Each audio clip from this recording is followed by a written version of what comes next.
मित्रों, वैदिक ज्योतिष केंद्र में आपका स्वागत है। आज मैं एक बहुत शानदार वीडियो लेके आया हूँ जो बहुत भारतवर्ष की सबसे बड़ी नौकरी, बड़ी सर्विस, बड़ा जॉब यूपीएससी से संबंधित आज हमारा जो वीडियो है वो रहने वाला है।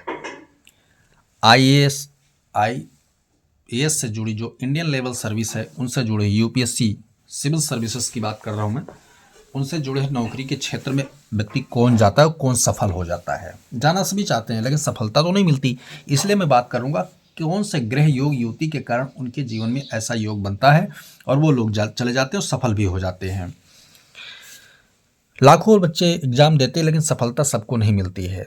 किसको सफलता मिलती है, ऐसे ग्रह योग युति वाले उनमें अप्लाई करें तो सही, जाहिर सी बात है उनको सफलता मिल जाएगी।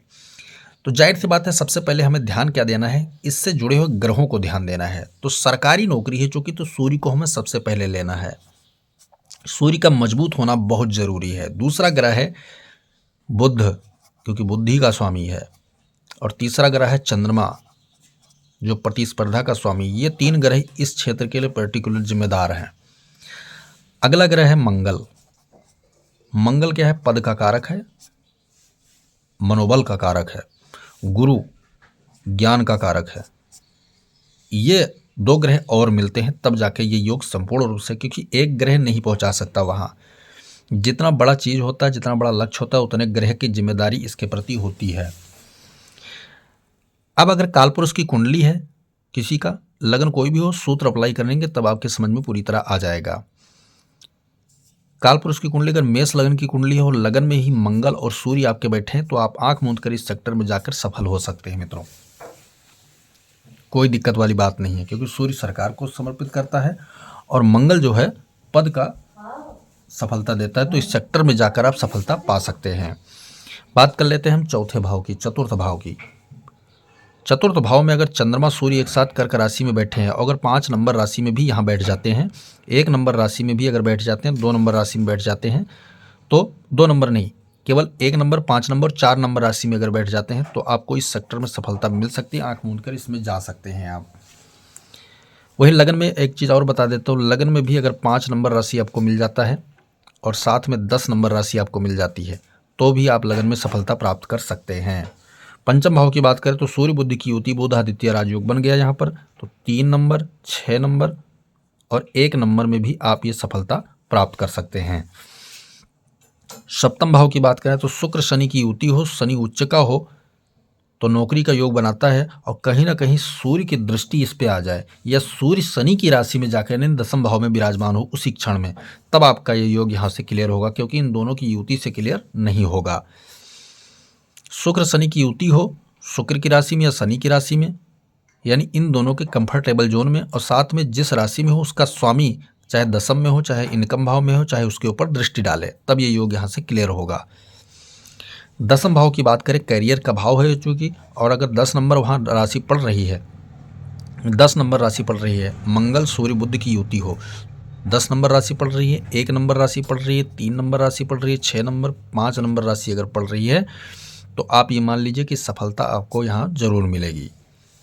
बात कर लेते हैं 11वें घर में, शनि बुध की युति हो, चाहे कुंभ राशि में हो, चाहे मिथुन राशि में हो, चाहे 6 नंबर राशि में हो, ठीक है, या 7 नंबर राशि में हो, तो आपको इस क्षेत्र 7 नंबर नहीं, केवल 3 नंबर, 6 नंबर, 11 नंबर में हो, तब आपको ये सफलता यहाँ से मिलेगी।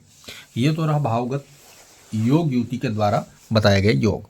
अब मैं कुछ और योग के साथ में चर्चा कर देता हूँ। जैसे मान लिया जाए आप इस सेक्टर में हैं और यहाँ पर अनुकूल राशियाँ नहीं मिल रही है, तो जिस राशि में बैठे हों, जिस राशि में हो आप एग्जाम देने जा रहे हो, बार बार फेल हो रहे हो, तो जिस राशि में ये दोनों ग्रह बैठे हों, उसका स्वामी कहीं ना कहीं आप देख लीजिए खराब होकर बैठा होगा, या फिर सब कुछ अच्छा है तो इन दोनों में से कोई ग्रह अस्त होकर बैठा होगा, नीच होकर बैठा होगा, या उसका स्वामी कहीं नीच होकर बैठा होगा, अंश बल में कमजोर होगा, या फिर कुंडली के 10वें भाव में, 11वें घर में, या धन भाव में, इन 3 भाव में पर्टिकुलर में या तो ग्रहण योग बन रहा होगा, प्रेत दोष बन रहा होगा, या बुध ही फंस गया होगा जड़ आदि दोष में, तब आपको ये सफलता मिलने में कठिनाई हो रही होगी। तो समय रहते हुए इनकी शांति अगर आप करवा लेते हैं तो आपको इसमें सफलता अवश्य मिलेगा। सबसे महत्वपूर्ण बात यह होती है कि केवल इन ग्रहों की युति योग से समझने से या बैठ जाने से आप इसमें सफलता पाएंगे या नहीं पाएंगे, ये महत्वपूर्ण तब रखता है जब आपके कुंडली में काल सर्पयोग न बन रहा हो, काल सर्पयोग न बन रहा हो, पितृदोष न बन रहा हो। ये 2 महायोग हैं, ये नहीं बनने चाहिए, क्योंकि इनके बन जाने के कारण जो है गुरु, जो समस्त संसारिक सुख का स्वामी होता है, दाता होता है, वो कहीं ना कहीं इसमें पीड़ित हो जाता है राहु और केतु के द्वारा। चूंकि ये राहु केतु के द्वारा दोनों योग बनने वाले होते हैं। जब ऐसे योग बन जाते हैं तो राहु केतु के द्वारा गुरु पीड़ित हो जाता है। गुरु पीड़ित होने के बाद क्या क्या प्रभावित होता है? धन प्रभावित होता है, ज्ञान प्रभावित होता है, ठीक है, और भाग्य प्रभावित हो जाएगा।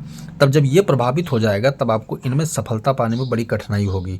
तो सबसे पहले ऐसे योगों को अगर कहीं दृष्टि में आ रहा है कुंडली में, तो इनकी शांति सबसे पहले करानी जरूरी होती है। इनकी शांति होने के बाद भी आपको सफलता के कदम चुनने को मिलेगा। तो बेटियों, ये रहा शानदार वीडियो यूपीएससी सिविल सेवा IAS में जाने वाले लोगों के लिए सफलता। एक चीज़ मैं और बता देता हूँ, छठे भाव में, कुंडली के छठे भाव में अगर मंगल हो, बुध हो, सूर्य हो, शनि हो या गुरु शुक्र में से कोई एक ग्रह बैठा हो, दोनों नहीं, गुरु शुक्र में से कोई एक ग्रह बैठा हो, तो ये जो पंचग्रही योग होते हैं ये कई बार सफलता इन क्षेत्रों में जबरदस्त देते हैं।